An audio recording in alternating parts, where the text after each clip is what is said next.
नमस्ते। आज की हमारी कहानी है लौट आई बहार। एक महीना ही हुआ था अभी उसकी शादी को और उसके ससुराल वालों ने अपने तेवर दिखाने शुरू कर दिए। उसे यह कहकर ब्याह कर लाया गया था कि उसे खूब पढ़ाएंगे लिखाएंगे और एक अफसर बनाएंगे। रश्मि ने भी यह प्रस्ताव मानकर सास ससुर और अपने होने वाले पति रूपेश के सामने अपनी स्वीकृति प्रदान कर दी। पर उसे कहाँ पता था कि वो जिस जगह जा रही है वहाँ उसकी स्वतंत्रता नहीं बल्कि उसे एक कठपुतली मात्र की हैसियत से ले जाया जा रहा है। न उसे आगे बढ़ाया गया और न ही उसे आगे बढ़ने दिया गया, बल्कि हर कार्यों में पारंगत होते हुए भी रश्मि अपने वजूद की तलाश करती रह गई। ससुराल में रूपेश और माता पिता अक्सर रश्मि को यही कहते, पढ़ाई लिखाई में क्या रखा है, घर के काम काज करने में ही भलाई है, सेवा करने से स्वर्ग नसीब होता है, वही किया करो। बाहर घूमना और खुद को ज़्यादा स्वतंत्र रखना अच्छी बहू की निशानी नहीं होती। रश्मि चुपचाप सबकी बातें सुनती। उसके खाने पीने, उसके पहनने ओढ़ने पर भी सभी प्रकार का बंधन लगा दिया गया था।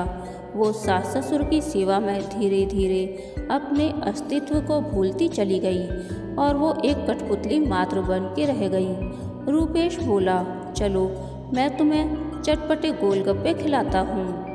रश्मि अचानक बेहद खुश हुई कि रूपेश ने उसे बाहर ले जाने का फैसला किया था। वह बोली, चलिए मैं तो कब से इंतजार कर रही हूँ। दोनों कार से गए। चाट का ठेला देख रश्मि कार से उतरकर वहाँ पहुँच गई। वो अपना दोना लेकर आगे बढ़ी और जल्दी जल्दी गोलगप्पे खाने लगी। रूपेश आप भी आओ। ओ भैया थोड़ा पानी डालना। रूपेश मानो नींद से जागा। उसे तो ख्याल ही नहीं रहा कि उसकी नई नवेली दुल्हन कब कार से उतरकर चाट वाले ठेले की ओर बढ़ गई थी। रश्मि को चटकारे लेकर गोलगप्पे का पानी पीते देख रूपेश का सिर सनक गया।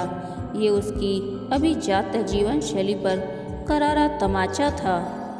रश्मि घर चलो ना चाहते हुए भी रूपेश की आवाज़ में तल्खी उभर आई थी। आसपास खड़े लोग घूर कर देखने लगे तो रश्मि फटाफट दोना फेंककर कार में बैठ गई। रूपेश ने चाट वाले को 50 का नोट पकड़ाया और कार में बैठ गया और वह बेचारा चाट वाला लौटाने के लिए खुले पैसे गिनता ही रह गया। उससे वापस पैसे क्यों नहीं लिए?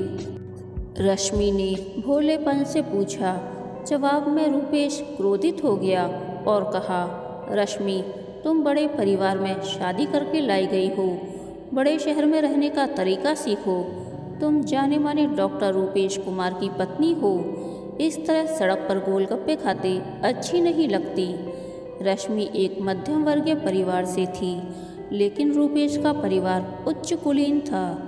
रश्मि के मध्यम वर्गीय परिवार से वह कई पायदान ऊपर था। जब रूपेश शादी के लिए रश्मि को देखने आए थे, उसकी सादगी और भोलेपन को देखकर उसकी तरफ आकर्षित हो गए थे। माँ ने भी थोड़ी नानुकुर के बाद ठीक है, घरेलू सी लड़की है, दबका रहेगी, सोचकर उसकी पसंद पर अपनी स्वीकृति की मुहर लगा दी। हम तो अपनी बहू को रानी की तरह रखते हैं, लोगों से कहती, लेकिन सच्चाई तो कुछ और ही थी। उन्हीं दिनों रूपेश को हिमाचल जाना पड़ा। वो अपने साथ रश्मि को भी ले गया। रास्ते में गिरते बर्फ का सुंदर दृश्य देख रश्मि का बच्चा मन खिल उठा। वह बार बार रूपेश से बस रुकवाने का आग्रह करती। वह बर्फ की वादियों में सैर करना चाह रही थी। देश विदेश में घूम चुके रूपेश को रश्मि का ये बचपना करना अच्छा नहीं लगा। वो रश्मि को चुप रहने को बोला और उसे काफ़ी डांट फटकार लगाई। फिर बस की आखिरी सीट पर उसे बिठा दिया। दहशत और अपमान के कारण रश्मि की आंखें डबडबा आईं। वह बस में उपस्थित लोगों की सहानुभूति और उपहास का पात्र बन गई। फिर पूरे रास्ते में नजरें झुकाए रश्मि चुपचाप बैठी रही। वो खोई खोई सी रहने लगी थी। हंसना, रूठना, चहकना तो दूर, उसके चेहरे पर मुस्कान भी गायब रहने लगी। इसी दौरान पता चला कि रश्मि गर्भवती है। पारिवारिक तकलीफ के तले दबी रश्मि के गर्भ में पल रहे भ्रूण का विकास रुक गया था। इस तरह दिन भर रश्मि गर्भावस्था की स्थिति में भी जी तोड़ काम करती थी। एक दिन अचानक से रश्मि के पेट में दर्द उठने लगा। फिर अफरा तफरी में उसे अस्पताल ले जाया गया, जहां उसके बच्चे ने गर्भ में ही दम तोड़ दिया। बच्चे को खोने के बाद रश्मि जिंदा लाश बनकर रह गई। रश्मि को भी उसके सास ससुर ताने देते रहते कि हमारे वंश की रक्षा नहीं कर पाई। इतना ख्याल रखते थे तेरा, तू अपना ख्याल रख नहीं पाई। हमारा वंश कैसे चलेगा।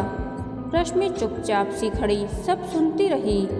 अब वो अंदर से पूर्ण रूप से टूट चुकी थी। ना कोई तरंग थी, ना कोई उमंग थी। बस वो मर्यादाओं के बंधन में बंधी अपने सपनों के टूटने के बाद, फिर अपने बच्चे को खोने के बाद एक हंसती खेलती लहरों के समान बहते रहने वाली रश्मि अपने स्वाभाविक सौंदर्य को बस एक ठहरे हुए पानी के कुंड के समान बना लिया, जिसमें जीने की आशा लगभग उसके भीतर खत्म हो चुकी थी। अत्याचार को सहन करते करते वो भूल चुकी थी अपना अस्तित्व। अब रूपेश भी रश्मि की ऐसी हालत देखकर चिंतित रहने लगा। उसे लगा कि उसने रश्मि के साथ बहुत गलत बर्ताव किया है। उसे एहसास हुआ कि मर्यादाओं की एक दीवार खड़ी करके उसने रश्मि के साथ अन्याय किया है। केवल प्रेम भरा हृदय ही उस सैलाब को थाम सकता है। रश्मि को अवसाद से उबारने का एक ही रास्ता है कि उसे पूर्ण स्वतंत्रता दी जाए, जीने का अधिकार दिया जाए। उसे बंधन में बांधकर उसके सपने को नहीं छीनना चाहिए। ऐसा करने से शायद एक दिन उनके चेहरे की खिलखिलाहट और मासूमियत लौट आएगी। रूपेश को एहसास हुआ, मगर अब यह कैसे होगा। रश्मि मुझसे दूर दूर रहने लगी है। मेरे छूने से वह सिहर उठती है। हिरनी जैसी भयभीत नज़रों से मुझे देखने लगती है, मानो मैं उसका शिकार करने वाला हूँ। दूसरे दिन रूपेश का अस्पताल में मन नहीं लगा तो वह जल्दी घर लौट आया। सामने रूपेश की माँ अपनी बहू रश्मि पर क्रोधित हो रही थी। हमारा खानदान उच्च कुल का है। ये छोटी छोटी हरकतें बहू तुम्हें शोभा नहीं देती। कायदे कानून में रहो तुम। रश्मि दुबक्कर दीवार के एक कोने पर निढाल होकर बैठ गई और उसकी आंखों से अश्रुधारा बह निकली। तभी रूपेश ने अपनी माँ से कहा, उस पर गुस्सा क्यों कर रही हो माँ, जाने दीजिए, सब सीख जाएगी रश्मि। माँ ने रूपेश का यह बदला हुआ रूप देखकर उससे कहा, क्यों रूपेश, आज कैसे तू अपनी बीवी का हिमायती बन रहा है। एक तो हमारे वंश का नाश हो गया है और इसकी जिम्मेदार रश्मि है। यह सुनकर रूपेश इस बार चुप नहीं रहा और अपनी माँ से कहा, माँ शांत हो जाओ, तुम भी किसी के घर की बहू हो। जब तुम नई नई आई थी तो तुम्हारे आगे भी जिम्मेदारियों की परीक्षाएं थीं। क्या तुमने संघर्ष नहीं किया। आज तुम एक समाज की प्रतिष्ठित महिला में गिनी जाती हो। एक महिला होकर तुम एक महिला का दर्द नहीं समझोगी तो आगे का जीवन बहुत कठिन हो जाएगा। माँ उसे जीने दो अपनी ज़िंदगी। उसे हर छोटी छोटी चीज़ों में खुश रहने दो। वह जो करना चाहती है उसे करने दो। उसे उड़ने दो पंख फैलाकर, ताकि वह अपना सपना पूरा कर सके। रूपेश की बात सुनकर माँ चुपचाप सोफे पर बैठ गई। जैसे रूपेश ने उसकी आंखें खोल दी हों। रश्मि उठो, तैयार हो जाओ, आज हमें कहीं जाना है, रूपेश ने पुकारा। रश्मि चुपचाप उठकर तैयार हो गई। फिर दोनों अपनी कार से घूमने निकल गए। रास्ते में चाट वाले का ठेला देखकर रूपेश ने गाड़ी रोक दी और रश्मि से कहा, यह शहर का सबसे प्रसिद्ध चाट वाला है, तुम्हें जितने गोलगप्पे चाट खाना है जाकर खा लो। रश्मि के चेहरे पर हल्की मुस्कान थी। अब रूपेश रोज अस्पताल से जल्दी घर आ जाता था और रश्मि के साथ काफ़ी समय बिताया करता था। धीरे धीरे रश्मि भी अपनी सामान्य स्थिति में आने लगी। अब खाने की टेबल पर रश्मि को रूपेश का इंतजार करना नहीं पड़ता था। दोनों साथ बैठकर एक ही थाली में खाना खाया करते थे। रूपेश ने रश्मि से कहा, रश्मि, तुम अपनी पढ़ाई अगर जारी रखना चाहती हो तो आगे पढ़ो लिखो और तुम्हारे सपनों को पूरा करो। मैं तुम्हारे साथ खड़ा हूँ हर परिस्थिति में, पर तुम मुझसे वादा करो तुम मेरी हंसती खिलखिलाती हुई रश्मि बनकर दिखाओगी। मैं तुम्हें इस तरह उदास नहीं देख सकता। मैं तुम्हें बेहद प्यार करता हूँ। रश्मि भी मानो एकदम विस्मय होकर रूपेश की बातों को सुनती जा रही थी। रूपेश का इस प्रकार बदला व्यवहार देखकर रश्मि फूले नहीं समा रही थी और उसका चेहरा पहले की तरह खिला खिला दिख रहा था। रूपेश ने झट से रश्मि को सीने से लगा लिया। आखिर रश्मि भी बेवजह दबावों से छूट जो गई थी और अपने सपनों की उड़ान भरने के लिए वो बंधन मुक्त हो गई थी। वह अपने मन में बुदबुदाई, लौट आई बहार।